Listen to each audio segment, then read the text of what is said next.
بسم الله الرحمن الرحيم. إذن كما وعدناكم اليوم سوف نقوم بشرح الدرس والفقرة المتعلقة بالمتراجحات، وهي فقرة من درس ترتيب العمليات للسنة الثانية ثانوي إعدادي. هي فقرة صغيرة في هذا الدرس نقوم بشرحها بإذن الله. إذن ما هي المتراجحة؟ المتراجحة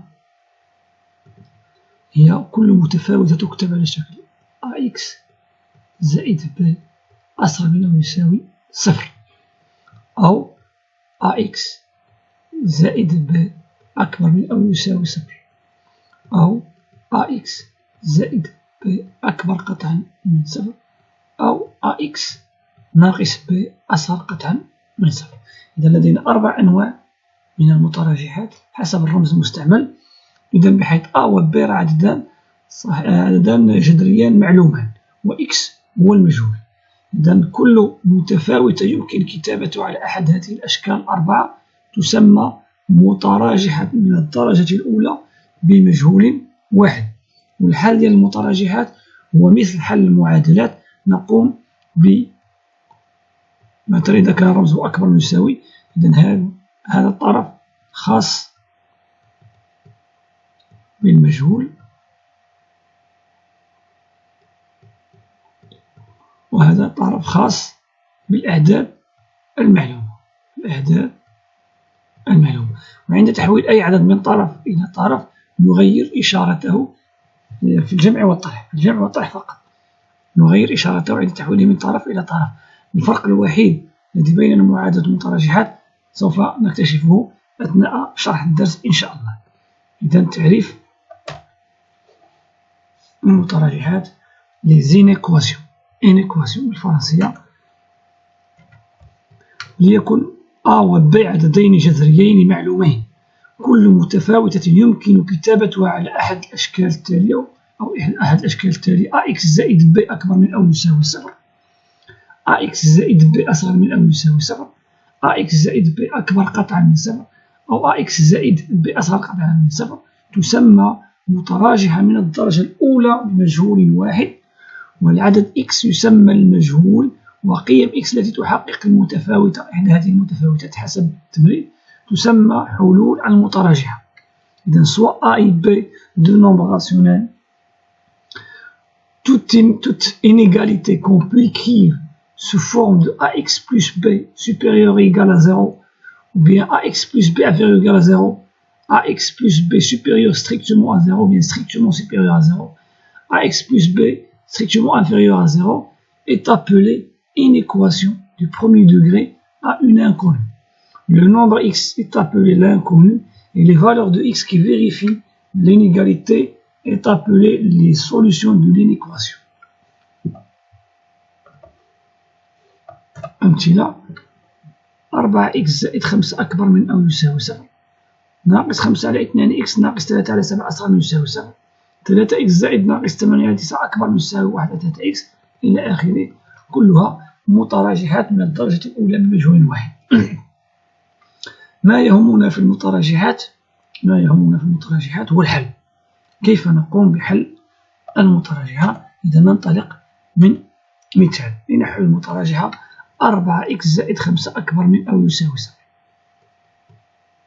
4x زائد 5 أكبر من أو يساوي 0. إذا يكافئ. أول شيء سوف نقوم بتحويل 5x للطرف الآخر، سوف نقوم بنقل 5 زائد 5 للطرف الآخر. إذا 4x أكبر من أو يساوي مع تغيير الإشارة تعطينا ناقص 5. 4x أكبر من ناقص 5. الآن سوف نقوم بقسمة ناقص 5 على 4، لكن هنا يجب الانتباه هنا. لماذا؟ لأن هذا الرمز مرتبط بإشارة هذا العدد، معامل X، نسميه معامل X. إذا هذا الرمز مرتبط بمعامل X. إذا كان معامل X موجب فإننا سوف نقوم بالقسمة عليه دون أي تغيير: X أكبر من أو يساوي ناقص 5 على 4. إذا أعيد لدينا 4x زائد 5 أكبر من أو يساوي 0. نريد حل هذه المتراجعة. أول شيء نقوم بنقل 5 للطرف الآخر تصبح ناقص 5 مثل المعادلات، ليس هناك فرق في هذه المرحلة. هنا في هذه المرحلة هذه يجب الانتباه، لأن معامل 4 إشارته هي التي تحدد طبيعة الرمز في المرحلة الموالية، في هذه المرحلة هنا. إذا الطبيعة ديال الرمز، إذا هنا عندي الرمز موجب، نحافظ عندي 4 موجب، 4 عدد موجب، إذا سأحافظ على الرمز x أكبر من يساوي ناقص 5 على 4. إذا حلول المتراجعة هي جميع الأعداد الجذرية الأكبر من أو تساوي ناقص 5 على 4. إذا المتراجعة هنا لها ما لا نهاية من الحلول، هي جميع الأعداد الأكبر من أو تساوي ناقص 5 على 4. إذا لدينا 4x زائد 5 أكبر من 0. نقوم بنقل زائد 5 للطرف الآخر مع تغيير الإشارة تصبح 4x أكبر من أو يساوي ناقص 5. بما أن 4 موجب، أؤكد بما أن 4 موجب سوف نقوم بالقسمة على 4 دون تغيير. إذا x أكبر من يساوي ناقص 5 على 4. لماذا؟ لأن عندنا 4x أكبر من يساوي ناقص 5. نستثمر الخاصية ديال الفقرات السابقة. إذا للتخلص من 4 هنا سوف نقوم بضرب طرفي المتفاوتة في 1 على 4. إذا سنضرب طرفي المتفاوتة في 1 على 4. بما أن 1 على 4 موجب، إذا الترتيب لن يتغير، بمعنى الرمز لن يتغير، المتفاوتة ستبقى كما هي، لأن 1 على 4 موجب. نختزل ب4 x أكبر من يساوي ناقص 5 على 4. إذا هو دور برهان لماذا لم يتغير الرمز. بالتالي جميع الأعداد الجذرية الأكبر من أو تساوي، كنقراوها من هنا، جميع الأعداد الجذرية الأكبر من أو تساوي ناقص 5 على 4 هي حلول متراجعة. إذا الآن يمكن أن يطلب منا تمثيل حلول متراجعة على مستقيم مدرج. نرسم مستقيم مدرج. إشارة ناقص 5 على 4 هي إشارة سالبة، إذا سيكون على يسار صفر، ناقص 5 على 4. بما أن عندنا الرمز أكبر من أو يساوي، إذا سيكون عندنا معقوف في اتجاه الحلول، ونمثل الحلول بلون أحمر أو بأي لون. إذا الحلول هو هذا النصف المستقيم، هي أفاصيل النقاط التي تنتمي لهذا النصف المستقيم بما فيهم ناقص 5 على 4. لذلك أدخلنا ناقص 5 على 4 في الحلول، والمعقوفة في اتجاه الحلول تقول لنا بأن ناقص 5 على 4 توجد في أو تنتمي لمجموعة الحلول. إذا ناقص 5 على 4 موجودة في مجموعة الحلول.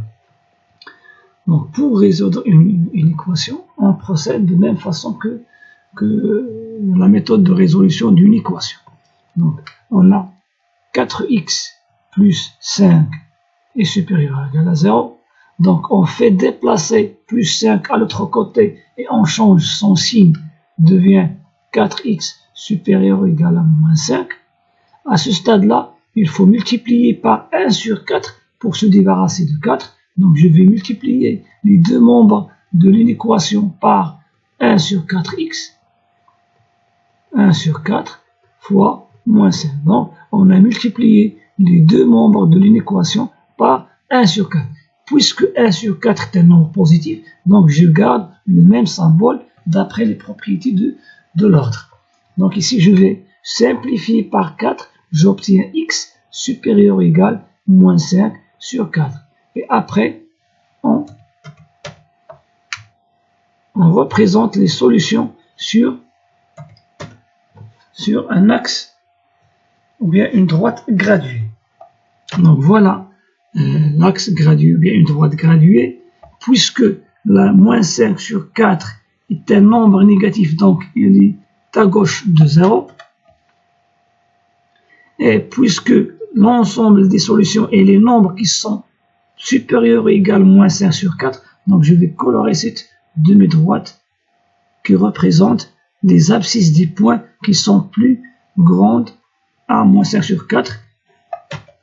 Et le nombre moins 5 sur 4 est parmi parmi les solutions. Donc, je trace un crochet dans le sens des solutions. Maintenant, on va voir un autre exemple, un peu différent. Résolvons l'inéquation moins 3x plus 8 supérieur strictement à 0. Donc, on a moins 3x plus 8 strictement supérieur à 0, moins 3x plus 8 strictement supérieur à 0. Donc, je vais déplacer plus 8 à l'autre côté et on change son signe, on obtient moins 3x supérieur à moins 8. Maintenant, on doit multiplier les deux membres de l'inéquation par moins 1 sur 3 fois moins 3x moins 1 sur 3 fois moins 8. Donc, dans ce cas, puisqu'on a multiplié les deux membres par un nombre négatif, je dois changer le symbole, c'est-à-dire l'équation change. Donc, dans ce cas, je vais simplifier par 3 et par moins 1. Je trouve x inférieur ou égal à 8 sur 3 en simplifiant par moins 1. Donc, x est strictement inférieur à 8 sur 3. Donc, tous les nombres qui sont inférieurs strictement à 8 sur 3 sont les solutions de cette inéquation. Pour représenter les solutions, donc j'ai l'axe vers la droite graduée, le point O d'abscisse 0, puisque 8 sur 3 est un nombre positif, donc il sera à droite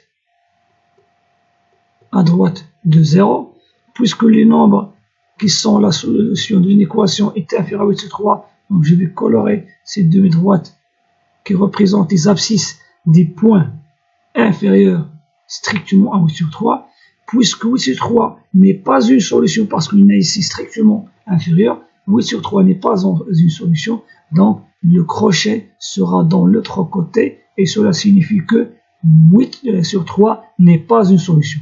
8 sur 3 est inclus à cette demi-droite, donc appartient à cette demi-droite, donc n'est pas une solution. Donc 8 sur 3 n'est pas une solution, c'est pour cela que le crochet est dans l'autre sens.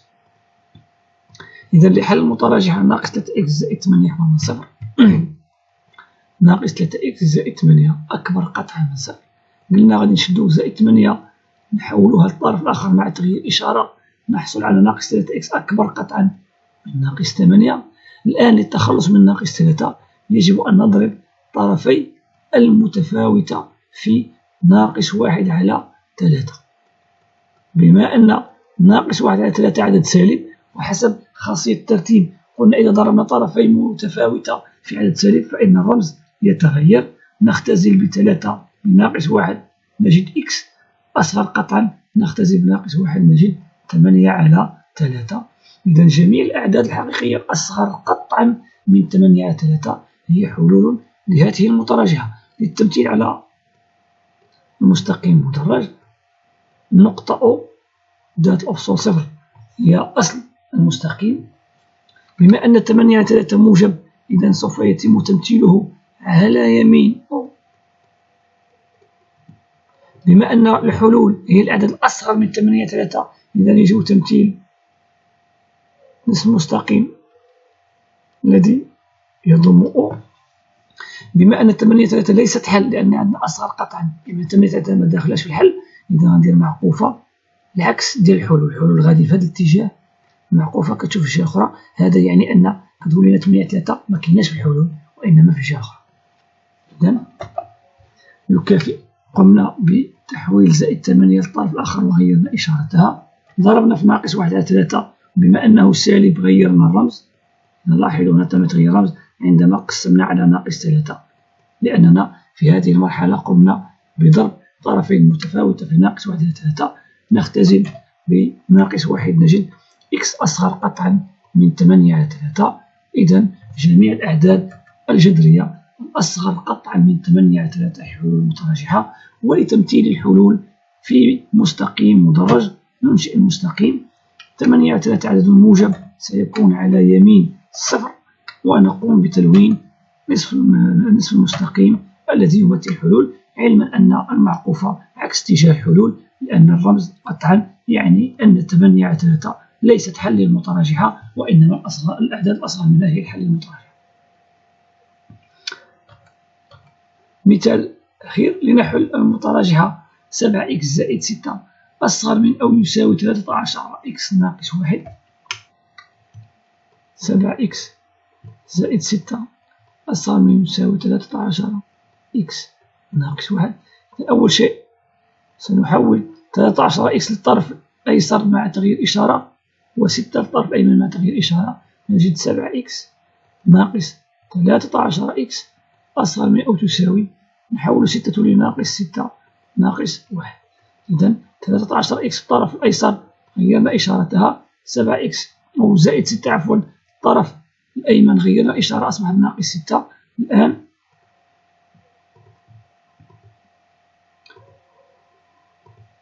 نقوم بالتبسيط. 7 إكس ناقص 13 إكس تساوي ناقص 6 إكس أصغر من يساوي ناقص 6 ناقص 1 تساوي ناقص 7. إذا الآن سوف نقسم على ناقص 6، نجد إكس أكبر من أو يساوي ناقص 7 على ناقص 6. لماذا؟ لأننا هنا ضربنا في ناقص 1 على 6 في الطرف الأيسر، وضربنا في ناقص 1 على 6 في الطرف الأيمن، وعند ضرب طرفين متفاوتة في عدد سالب فإن الرمز يتغير. نختزل بناقص 6 نجد إكس، نختزل بناقص 7 نختزل بناقص نجد 7 على 6 إكس. إذا إكس أكبر من تساوي 7 على 6، وبالتالي جميع الأعداد أكبر من أو تساوي 7 على 6 هي حلول هذه المتراجعة. إذا أول شيء نقوم به هو تغيير أماكن كل من 13 إكس و6 مع تغيير إشارتيهما. نجد 7 إكس ناقص 13 إكس تساوي ناقص 1 وناقص 6. نبسط.